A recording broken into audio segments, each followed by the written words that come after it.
கிறிஸ்துவுக்குள் பிரியமான அன்பு சகோதர சகோதரிகளுக்கு இன்று 8ஆம் தேதி சனிக்கிழமை உங்களுக்கும் உங்களுடைய குடும்பத்திற்கும் உங்கள் பிள்ளைகளுக்கும் கர்த்தருடைய ஜீவ வார்த்தை 1 நாளாகமம் எழுதின புஸ்தகம் 17வது அதிகாரம் 9வது வசனம்.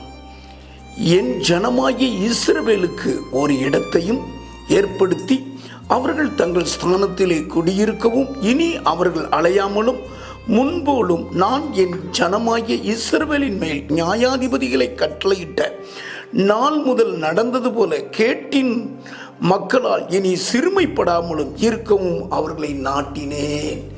இந்த அற்புதமான ஜீவ வார்த்தை கேட்கிற நீங்கள் பாக்கியவான்கள். இந்த ஜீவ வார்த்தை நிறைவேற இயேசு சிலுவையில் மரித்திருக்கிறார். அப்படியே உங்களுக்கு ஆசீர்வாதத்தை கொண்டு வரும். செபிப்போம். பரலோக தகப்பனே, இந்த ஜீவ வார்த்தை நிறைவேற நீர் சிலுவையில் மரித்திருக்கீங்க. கேட்கிற உடைய பிள்ளைகளுக்கு இந்த நாளெல்லாம் ஆசீர்வாதத்தை கொண்டு வரட்டும்.